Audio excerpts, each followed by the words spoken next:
Olá! Vamos começar agora as questões de 41 a 45 da mesma prova de 2023 da Marinha de Prótese. Vamos lá. Bom, então a gente tem aqui questões de 41 a 45 da prova de 2023.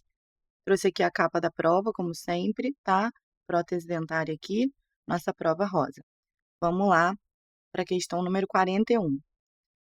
De acordo com o mesomo, assinale a opção correta que apresenta as contrações, né, as contrações volumétricas, né, do material durante a reação de presa das siliconas de condensação e de adição. Então, ele quer, respectivamente relacionado a de condensação e a de adição, né? Eu entendo que faltou colocar aqui respectivamente, né? Para entender que ele está querendo nessa ordem. Mas segue aí o entendimento, né, de que ele quer as respostas na ordem correta que ele escreveu no enunciado aí da questão, tá?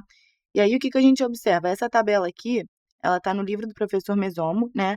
Nesse ano de 2023, a prova ainda era considerada com a bibliografia do professor Mesomo, tá? A prova específica de prótese. Atualmente, só na parte de odonto geral que cai a parte do livro do professor Mesomo, tá? Mas nessa época, nesse ano, ainda estava caindo na específica também, por isso que ela está aqui nessa questão 41, tá? E aí, o que a gente tem aqui, ó? Com relação à contração volumétrica, a gente tem esses dados aqui que o professor traz, tá? E a gente vai se atentar aqui para essas duas colunas, que são as colunas que pedem no enunciado. Então, a gente observa que a contração volumétrica do silicone de condensação é 0,6%. Então, eu vou escrever aqui condensação, 0,6%.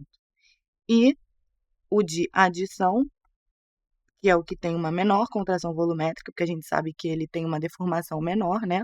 Tem uma maior estabilidade dimensional do material de moldagem, é 0,05%, tá?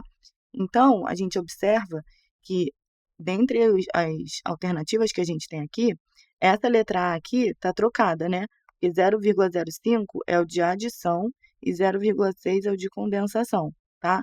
Então, como ele está pedindo primeiro o de condensação e depois o de adição, seria o contrário, por isso que está errado a letra A, tá? Letra B, está escrito 3%, né? Não é 3% em lugar nenhum, ó. A gente vê aqui nessa tabelinha aqui, que, ó, o polissulfeto, ele é 0,5 e o poliéter é 0,15, né? Então, não tem aí nada relacionado a 3, tá? E nem 0,3. Então, a gente parte para a letra C, tá? A letra B está errada. Silicone de condensação 0,9 está errado e a adição 0,3 também está errado, né? A gente não encontra nada disso aqui na tabela que eu mostrei para vocês aqui ao lado. Letra D, condensação 0,5 está errado, né? É 0,6, certo? Então, está errado aí essa opção. E a adição 0,05, está certinho. Então, está meio certo aí essa letra D, portanto, não é o gabarito da questão porque está errada a alternativa. Letra E é o nosso gabarito, porque fala que a condensação contrai em 0,6% e a adição em 0,05%, certinho, mesma coisa que o autor descreveu, né? Então, tá o nosso gabarito aí, letra E, tá bom? Fiquem de olho nessa tabela, porque é uma tabela que cai bastante, tá? E pode servir para odonto geral também, né? Não tá mais caindo na prótese específica, mas vamos lá para a questão 42. De acordo com Pádua e Telles, né, que são os autores do livro de Cad-Cam, né, e aí a gente já vai direcionando o nosso pensamento para essa área da prótese para resolver a questão. Ele quer saber o passo a passo do preparo protético para a coroa total posterior, tá? Então, os autores, eles falam a respeito de um preparo para a coroa total posterior que tem características específicas, tá? E aí a gente vai conversar sobre isso agora, que é o que a questão pede. E aí ele está pedindo, né, justamente para assinalar a opção incorreta, tá? Então, fica de olho que é a opção errada. Nessas alternativas, tem várias certas e uma alternativa que está errada, tá? Vamos descobrir qual é. Os autores, eles falam que esse preparo, ele deve apresentar, sim, ângulos arredondados, tá? Então, está certo, letra A. Também fala que o espaço interoclusal deve ser de 1,5 a 2 milímetros, tá bom? Isso aí é para vocês irem gravando. Então, letra B também está certa. Já a letra C fala que deve apresentar paredes ásperas, e não é, tá? Para ter melhor retenção, não é nada disso. Tem que ser paredes lisas, tá bom? Justamente para aderir melhor ali o cimento e ter uma melhor adesão e retenção do material, né? Da peça protética. Letra D. As paredes axiais devem ter de 8 a 10 graus de angulação, tá? Isso está certo. Também é o que os autores recomendam para esse preparo. E também fala, né, na letra E, que deve ter o chanfro largo na cervical entre 1 a 1,5 milímetros de espessura, tá?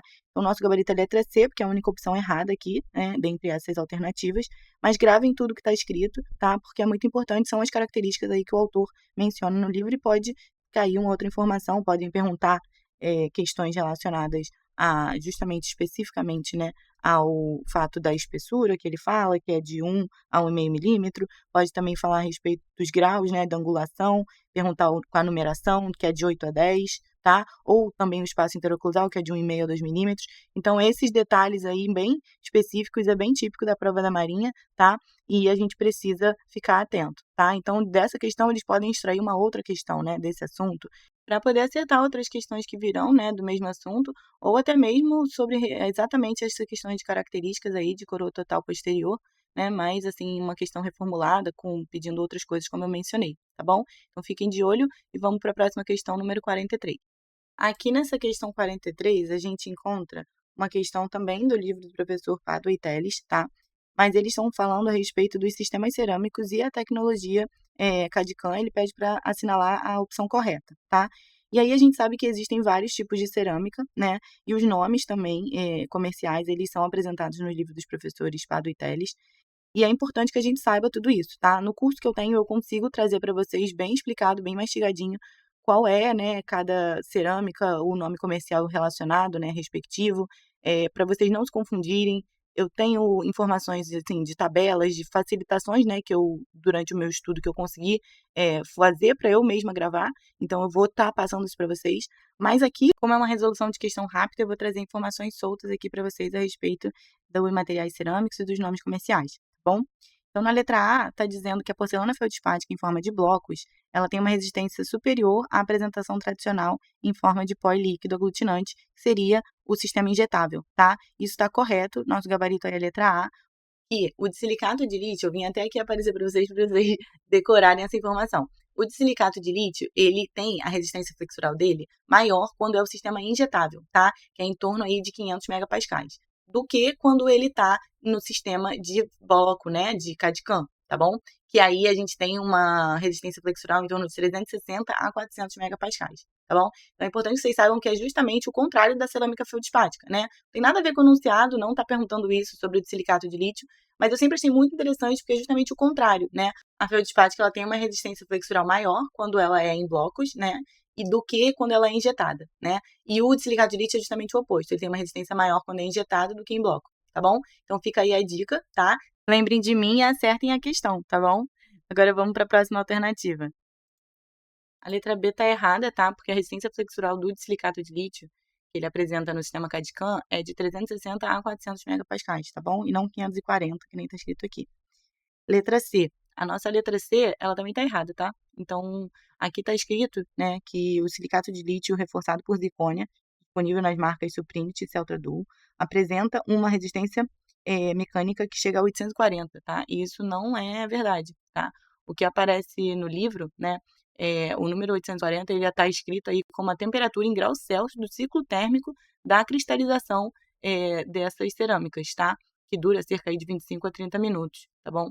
Para essa cristalização que ela é necessária, né, no caso do silicato de lítio, tá bom?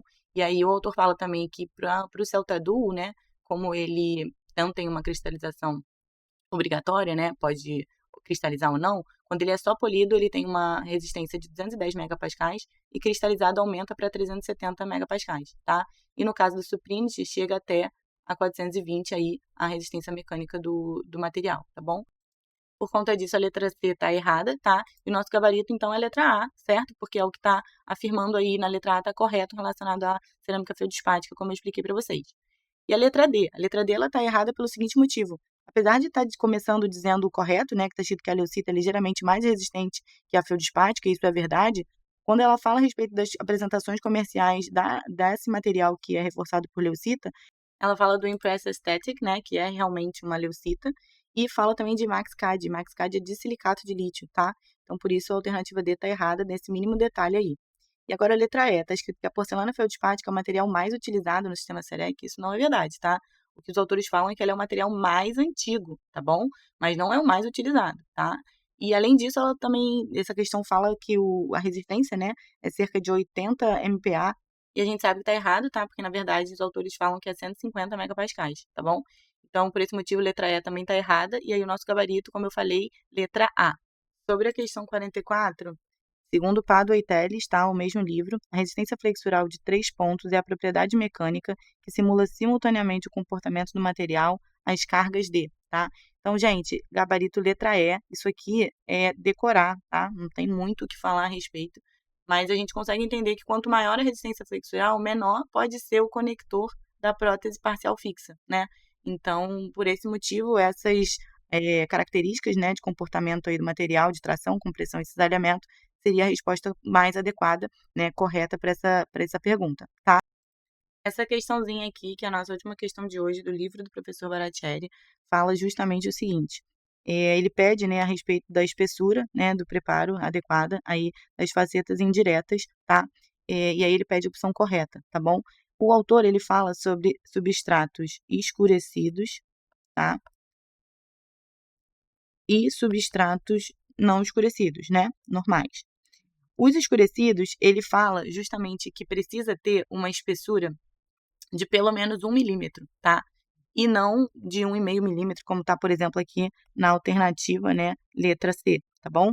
Então, essa alternativa aqui estaria errada, tá? Então, ele fala que tem que ter 1 milímetro, tá? Não é nem 1 milímetro, é pelo menos 1 milímetro, tá bom? Pelo menos 1 milímetro. Isso para os substratos escurecidos. Para os substratos não escurecidos, né, ele fala que precisa ter uma espessura, né, em torno de 0,3, né, a 0,7, né, a gente está falando de milímetros aí, tá bom? Então, essa espessura é a que é indicada para esses substratos não escurecidos, tá? E aí, sabendo disso, a gente resolve aqui as outras alternativas, né? E aí fala, em substratos não escurecidos, a espessura axial necessária gira em torno de 0,2 a 0,5? Não, né? É 0,3 a 0,7, tá? Então, tá errado. B, em dentes escurecidos, a espessura necessária para mascaramento adequado do substrato é pelo menos 1 milímetro? Certinho, né? Nosso gabarito, então, letra B, tá? Letra D, em substratos não escurecidos, a espessura axial necessária é de pelo menos 1 milímetro? Não, né? Ele fala que é para os dentes escurecidos, tá? Os substratos escurecidos que têm essa característica aí de ter pelo menos 1 milímetro de espessura, tá? Substrato não escurecido de 0,2 a 1, né? Tá errado. Gabarito letra B. Finalizamos por hoje e a gente volta semana que vem com mais questões para correção, tá bom? Curte aqui embaixo e se inscreve no canal. Tchau, tchau!